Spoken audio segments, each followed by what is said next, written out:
everybody, and thanks everyone for joining in. Today we have a really great guest and a very interesting topic around leveraging user-generated content for brand marketing. So I'm very excited about this fireside chat. We'll spend about the next 35 minutes or so having a conversation around this topic, and we'll also be taking audience questions towards the end of the session. So with that, let's dive right in. I'll begin with a quick introduction. I'm Satarupa Chatterjee. I'm a part of the product marketing team at Cloudinary.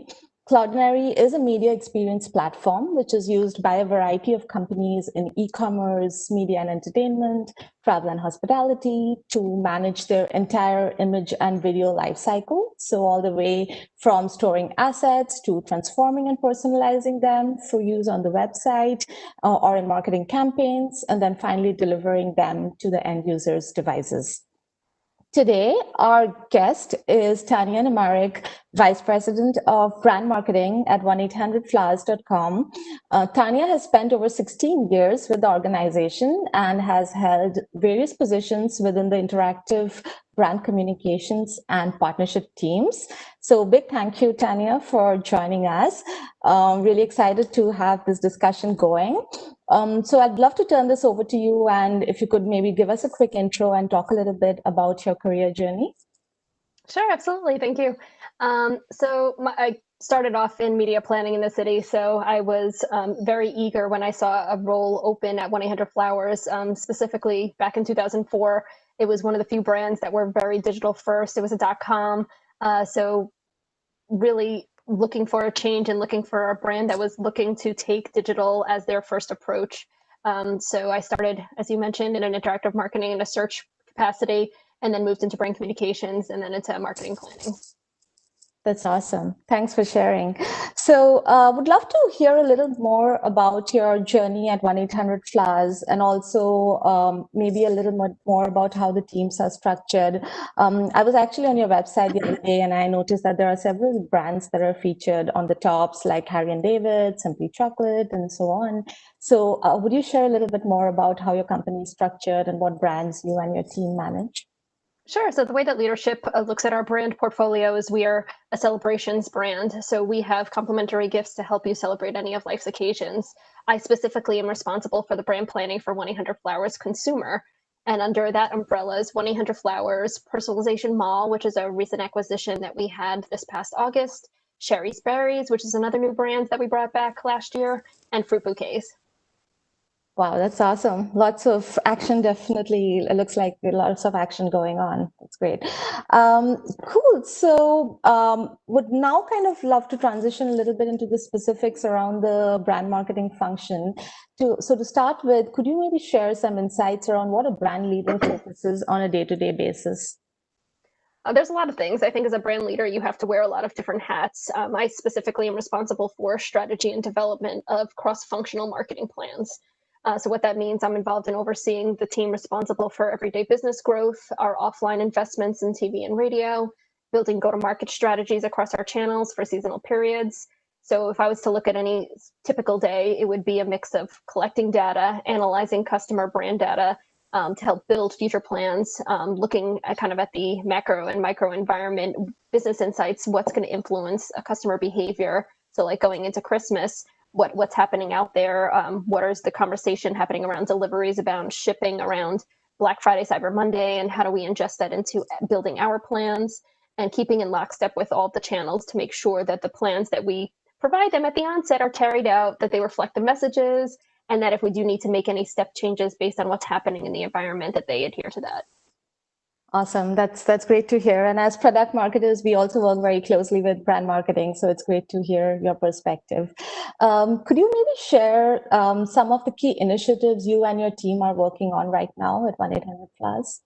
Sure. So I mentioned we're a celebrations brand. Our mission is to help customers express and connect to the important people in their lives. So one of the things that we're doing going into our fiscal 21 is shifting a little bit of customer perception. We are an e-commerce brand, obviously, and we're trying to broaden that and widen our engagement with our customers and becoming an engagement-based organization. So we're looking to form deeper relationships with our customers, find moments to engage with them, attract them, different ways throughout our site, our on-site and off-site brand experience. From a discovery side, people, I think, are discovering brands and products in different ways.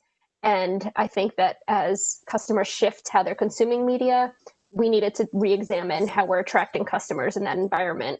So most recently, what's happening obviously with COVID and the increased use of streaming within TV and radio, we needed to take a step back. So to some, it's going to be their first interaction with our brand. And it's my job in partnership with our creative team in pushing out authentic moments, getting them to stop the scroll as they go down their phone, changing brand perception if we can, and ultimately drive an engagement and a conversion outcome. That's awesome. And that's a great point, actually, because, it's kind of impossible to have a conversation these days without talking about the pandemic. And you rightly pointed out that in e-commerce and video streaming businesses and industries, we've seen a spike in traffic, but also a lot of disruption in other industries like travel and hospitality or brick and mortar retail. So really good to hear about some of the initiatives you have going on. How will you be able to share a little bit more in terms of how you're dealing with it and how it has impacted your brand per se? Yeah, I think with everybody at home, we just saw a natural interest in our brand. If you think about the Mother's Day, everybody looks to go out for brunch with mom for Mother's Day, and we were all forced to stay home and not see mom. So customers turned to us to help celebrate the millions of moms across the country and have that virtual connection with mom. And we continue to this day to be a resource while everybody is adhering to the stay-at-home and social distance orders. But as I mentioned before, as a brand leader, it was really important to re-examine our messages that we had in market. Our mission is to deliver smiles, and it felt somewhat tone deaf when everybody, and given what was going on around us, we couldn't go in market with that message, so we needed to adjust.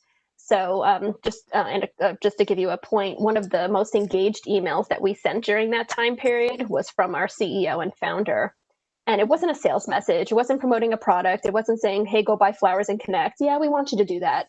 But it was an email that said, you know what? Hey, we're checking in on you. How are you guys doing? And we are in the business of connecting. And here's 5 free ways and 5 free things that you can do to stay connected with your friends and family. And we know you're not in the office anymore and things feel lonely. So here's ways that you can kind of spruce up your space and just reconnect with your coworkers. And not only was it a very high engagement piece, we actually saw customers go on social media and tout our letter and say, you know what, this was so nice to see a company just go out there and just check in and just give us some ways of coping at this time where they were looking for that help. So it was great to see that they acknowledged that we recognized that we needed to make a little step change. Wow, that's amazing to hear. And that brings a smile to my face, definitely. So I love that. And totally agree with you. I think authenticity and empathy is so important. And it's even important, it gets, I guess, even more important in these times. So wonderful to hear about all these amazing campaigns you guys are running. So now maybe we can switch gears a little bit and talk about user-generated content. So again, I think personally that the reason UGC is so powerful is because the modern buyer relies much more on what others like them are saying about the brand rather than the brand talking about themselves. But of course, I know there are many nuances when it comes to leveraging UGC in marketing. So maybe let's first talk about the e-commerce industry. And in your opinion, why is UGC so important for e-commerce? Yeah, so I was looking online and trying to find some really interesting stats. One thing that shouldn't be a surprise to anybody, 96% of customers don't trust ads. Another article points that customers are exposed to anywhere to 4,000 to 10,000 ads a day. So you're seeing these inauthentic blasts of messages every day. So how do you get your brand to stand out? How do you get somebody to think about you any differently? So obviously, as an advertiser and brand advertiser, it's more important for us to find those ways to not only reach customers, strike an emotional chord, get a response. Like I said, stop the scroll, get a like, get a click, get a purchase, get an interaction. And one way that we've been combating that is through the collection of UGC. And internally at Flowers, we define UGC as any type of content that's been created or put out there by contributors, customers, and we bucket them into 4 different categories, either a visual UGC, like a video or a photo, a testimonial or comment, reviews, and engagement, like entries into sweepstakes and such. Got it. That's awesome.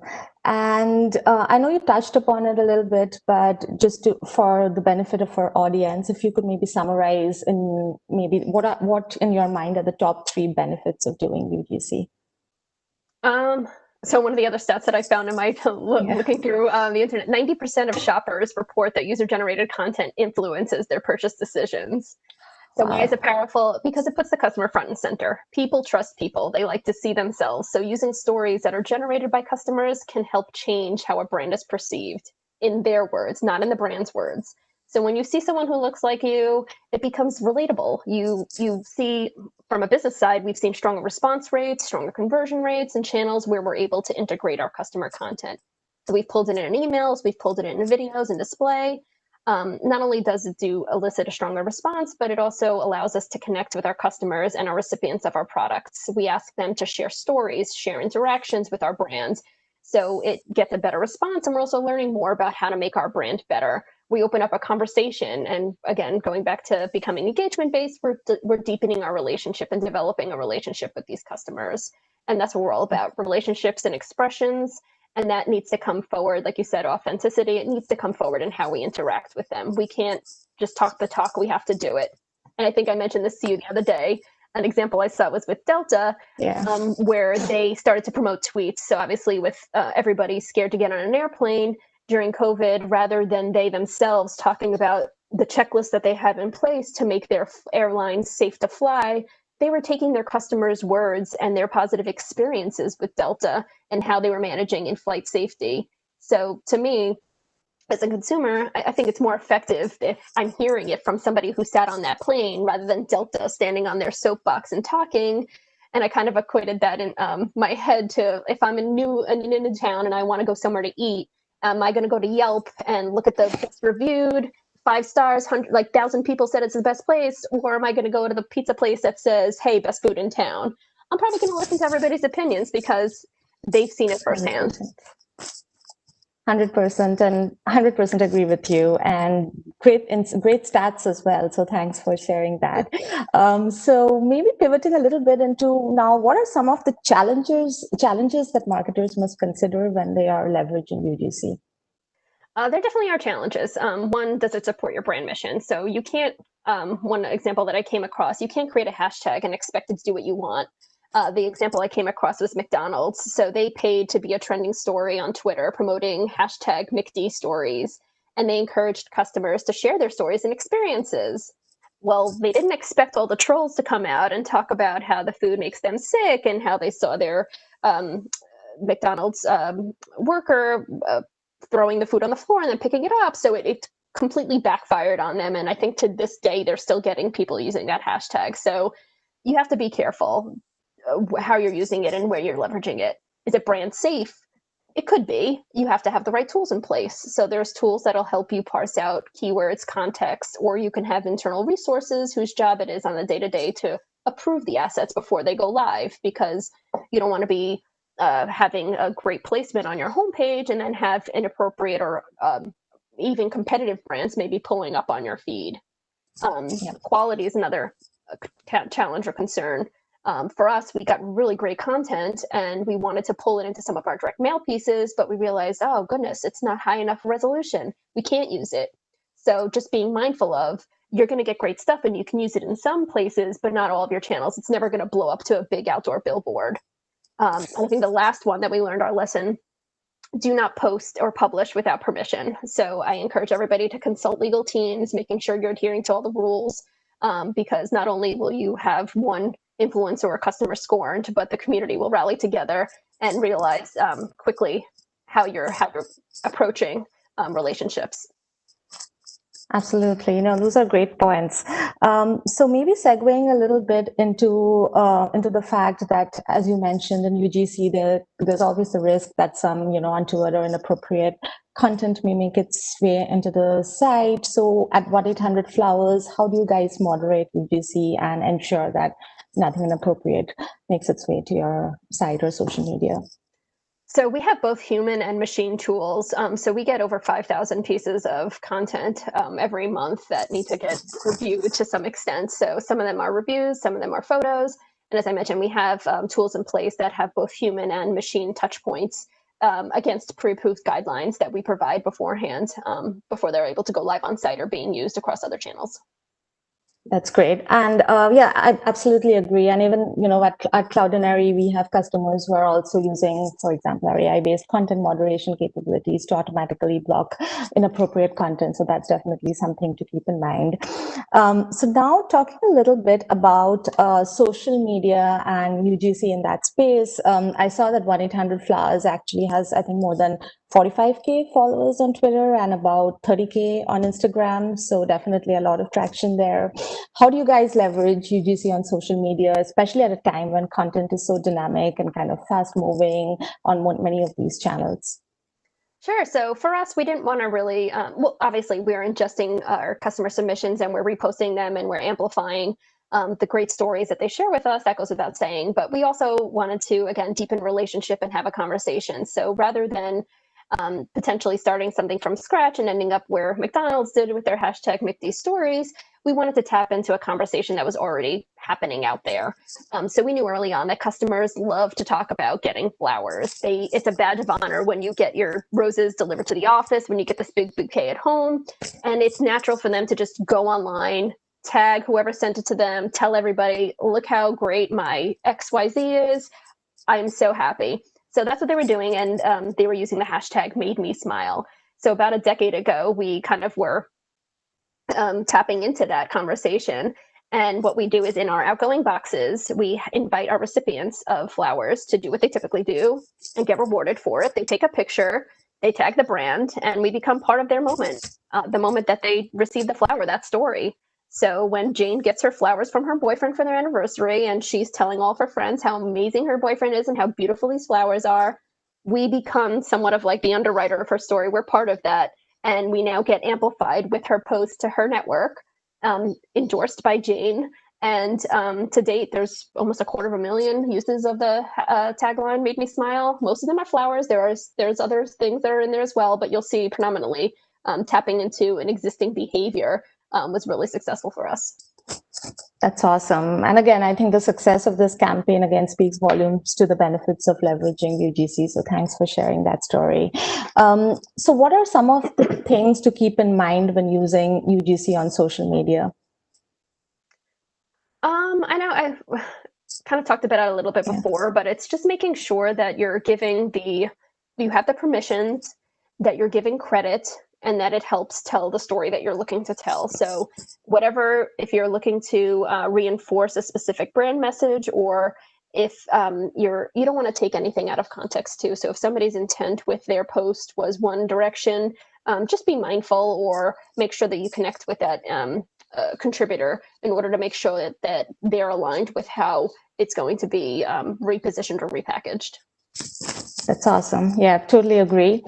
Cool. So maybe before we kind of transition into audience questions, would love to get some recommendations and best practices from you. You've already shared quite a bit, but essentially for brands in the audience who are maybe not doing UGC today, what would be some of the best practices you would recommend them in order to start adopting and start having those conversations online and on various channels?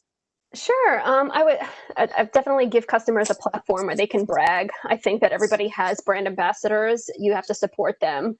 Another thing that I've been doing a lot is going on TikTok every single night. And it's become a little unhealthy where I get those warnings to stop. But what I'm seeing is a lot of normal everyday folk. There's this one makeup artist. She was an up and coming makeup artist.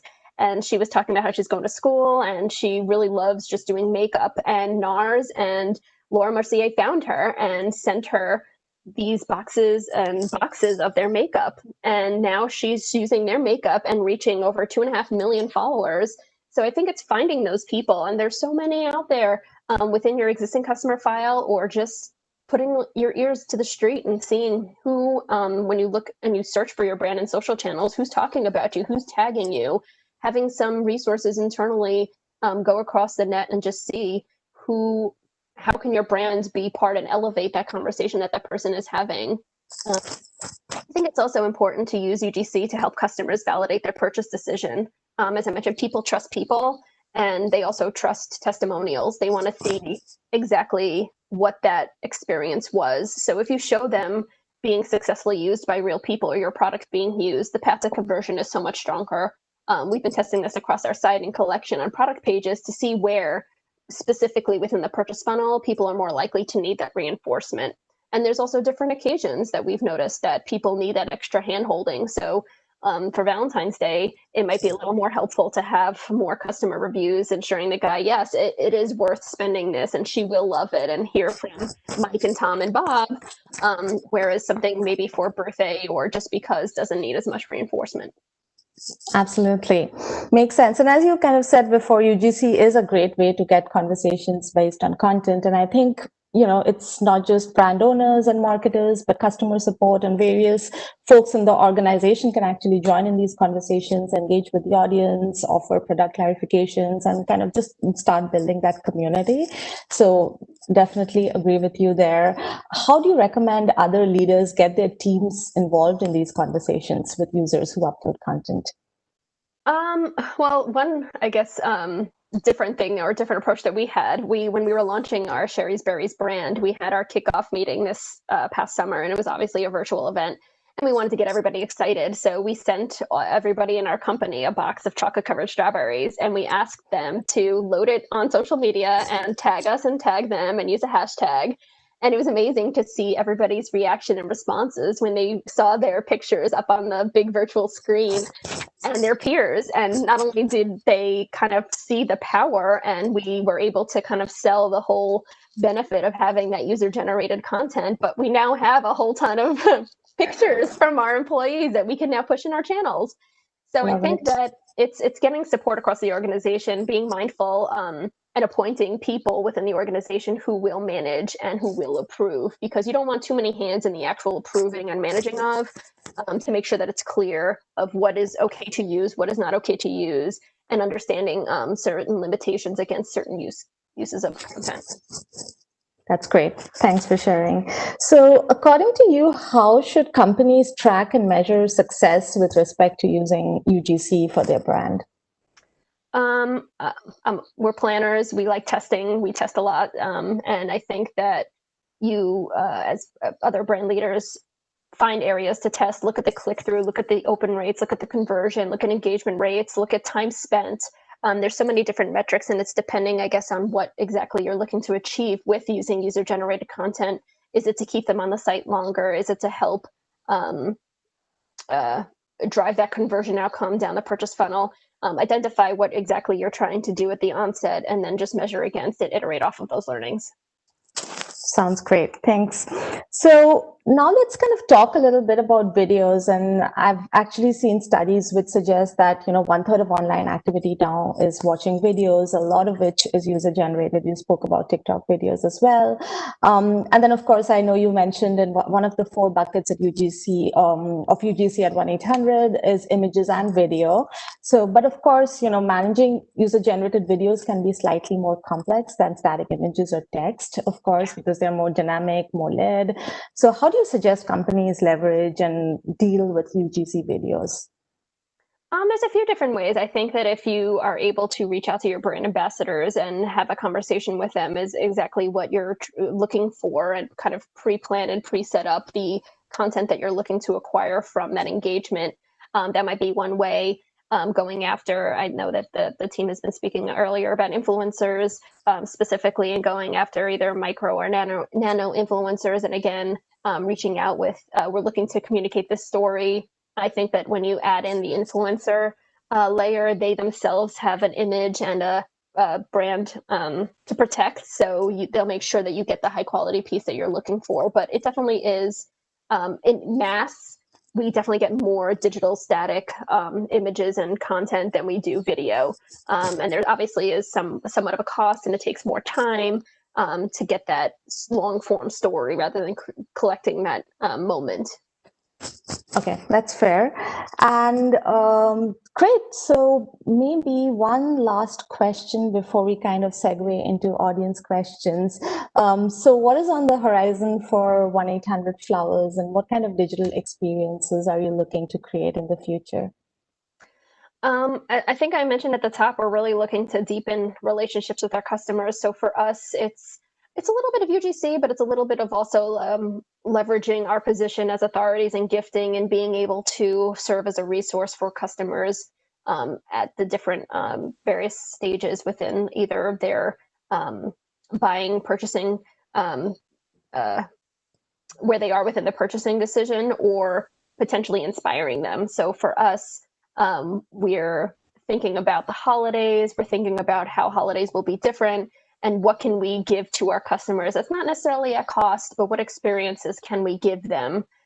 So one thing, we're partnering with a company, we're offering virtual flower arranging classes. So one behavior that people were doing normally, we would have paint night, you would be out with your friends.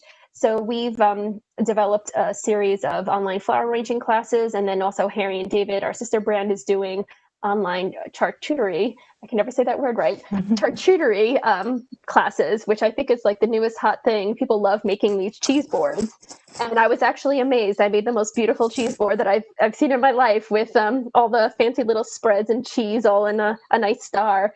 And you get to interact with your friends, and I think that that's now where we are, where we're looking for that connection. And as a company, we want to be able to offer that to our customers. That's amazing. Sounds great. Lots of really exciting stuff in the offering for you.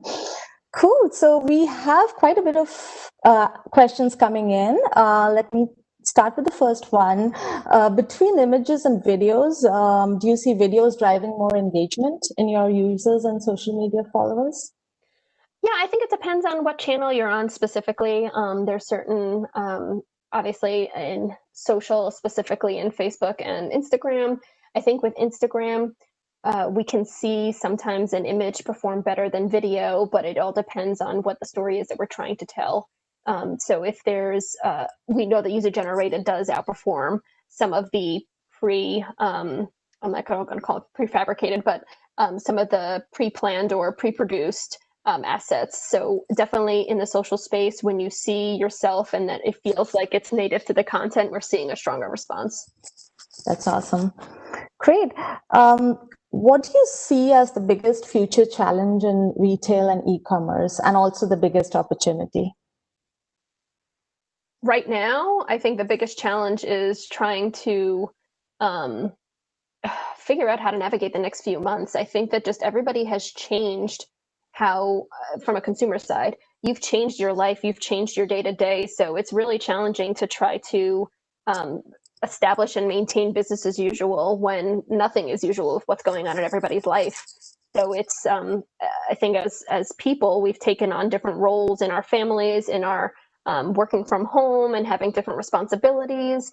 And as marketers, it's understanding that, acknowledging that, and again, finding those different areas to reach those customers. So we are testing into places where we haven't invested before. And we're being mindful of the way we're communicating with the customers in that area, because it doesn't only make sense to go on TikTok or go on Pinterest, but to go in those places and have something meaningful to say to a customer to get them to react to the ad. Mm-hmm. Yeah, absolutely. I think that's definitely very important. That kind of is a good segue to the next one. So, of course, in the current environment, many brands have drastically reduced media budgets in the next few months. So, first question is, has your media plan also been adjusted? And if your budget has been reduced, how have you been getting more creativity and, incorporating more efficiency into your strategies? Yeah, as I mentioned, I think for us, we were in a unique position with the whole situation. Florists were deemed as essential workers, and we were able to operate throughout the shutdown orders. So for us, and people have been looking to us to help establish those connections. So when people were doing virtual birthdays, they were like, "Oh, what am I going to send my sister in Michigan when I'm in New York?" They came to us and they bought flowers. For us, we kind of took this opportunity, seeing that there was more interest in our brand, to test into those new platforms. So going into a streaming radio, into streaming TV, going into more of a content-based platform, and not necessarily making huge investments, but just dipping our toes here and there and seeing what sticks to help us understand places where we haven't been before, if they're, because of the different kind of need set from a customer side into our brand, are we seeing a different response? And for those tried and true channels, continuing to push where we can. So obviously shifting the dollars into the areas that we have the greatest efficiency. Absolutely. Great. And as leaders, you're always developing your abilities. What skills would you like your marketing team to focus on and develop this year? I think it's really thinking outside of just the brand. I think that we do a really good job of internalizing the data that we collect from our customers, but I think that we could do a better job of understanding what influences are outside that the customer might be thinking before they choose our brand. So we're going to kind of take a step back and really kind of look at our customers and try to build a customer journey and build pathways that are relatable, that are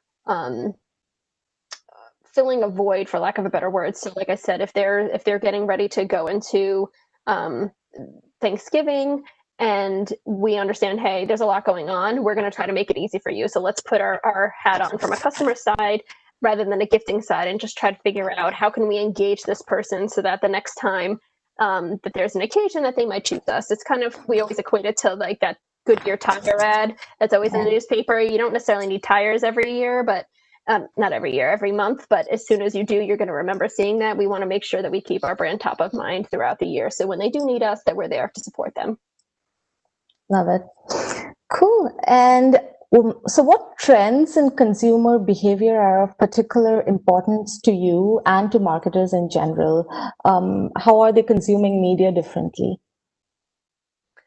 I think I touched on this a couple of times. I think that people binging, they're binging TV through Netflix, through Hulu, through streaming devices, and some are ad supported. I read another stat that like most are actually interested in consuming ad supported streaming media forms. So that's good for us brand marketers. But it's continuing again to create, for me, I think it's creating things that are giving pause to somebody as they're viewing all of their content pieces, or being able to have them walk away feeling something different as a result of interacting with our brand. So I don't know, I think we just have to, as new platforms come up and as new places that people are going to consume media and consume news, that we're following those trends. Yeah, absolutely. And I think this totally makes a lot of sense because, to your point, there's also this whole COVID fatigue right now where, there's so much of media you can consume, and after a certain point you kind of want to shut down and take a break, and then how do you do that? So definitely agree with you. I think the next question, again, you spoke about this a little bit, but given the fact that, with the pandemic, consumer behavior has changed quite a bit, do you find that people are treating special occasions as extra special now because of how much our day-to-day life has changed? Absolutely. I think that I'll internalize it. I don't put decorations at all, and I find myself wanting to put Halloween decorations outside my house. I feel like as parents, you kind of want to keep the spirit of these occasions for your children. For Halloween, yes, it's banned in school. They're not doing Halloween parades. So I think that we will go over the top. I think in another conversation I had recently, we were talking about Christmas. And I think what triggers Christmas for me is when I'm walking through the mall and I see Santa and I hear all the music. And we're not going to have that this year. So I feel like as consumers, we're going to go a little bit over the top. And I am a very big supporter of decorating early for Christmas. And there are some really fun stats about people who decorate for Christmas early. They're happier people. And I think it gets the spirit going. I feel like after Halloween, we're going to see Christmas trees going up. We're going to see wreaths on the door. And I'm here for it.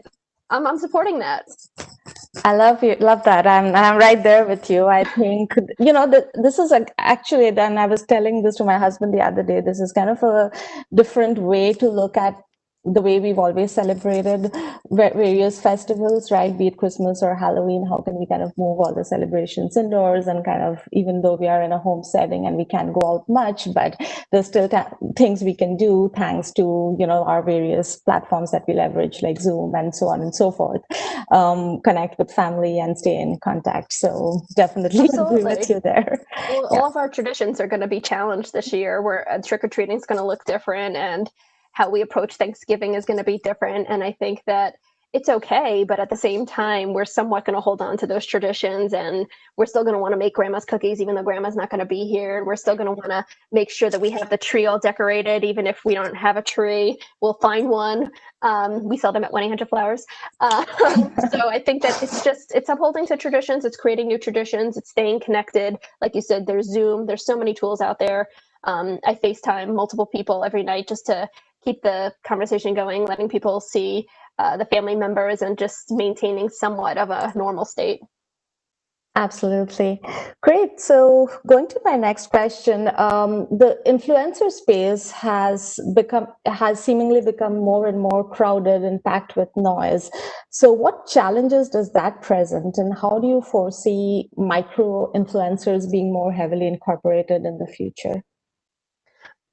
From a personal consumption side, I think that micro influencers are much more effective than going after. I think there's a role for everything. I think that there is a role to engage a macro influencer and getting that really big reach outcome. But I think it's also about that relationship that's established. It's not, I don't feel like it's as strong doing that one and done type of approach, but it's finding those right people that you can lean on and that truly support your brand. So it goes back to the UGC conversation we had. It's really building an authentic relationship and collecting content and working with them. And I think that when you establish those, there's so many partners out there to help from an influencer side, but it's really finding those real connections. And those are the long lasting influencer relationships that the brand can continue on. And it's taking it a little bit off of the social space and off the blog, and seeing how you can truly connect as a brand with those people. Absolutely. Great. So this is actually a great question, and you and I chatted about this a little bit yesterday as well. So when it comes to UGC, is it advisable to ensure that the content is up to brand standards and guidelines, or does it make sense to keep it more authentic and fresh? It depends. I guess it depends on which channel you're using it for. As long as it can be not necessarily to the T against certain guidelines. And again, for us, I feel like if it's in the social space, there might be some greater leniency where there's acceptance over the way certain things look. So we might not normally have a bedroom scene that's on our homepage, but that makes sense to see the flowers in a bed, because that's her natural state of where she keeps her flowers in a social feed experience. But so I think it depends. I don't think there's any set. It's not black or white. It kind of depends on what the channel is, what the content is, and how far off from that guideline are you willing to go, and is it? Absolutely.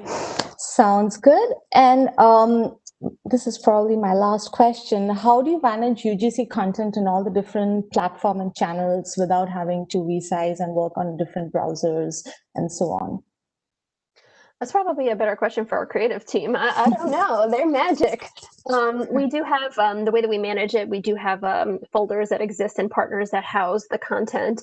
And the way that we as a brand team go to the other channels, we have, again, documents and folders that we give the teams access to, that they can pull in the assets and include it within their creative briefs. So we have internal creative team members that each channel will submit a brief to, that they can attach the image, and the creative team will do their magic and resize it for their channel.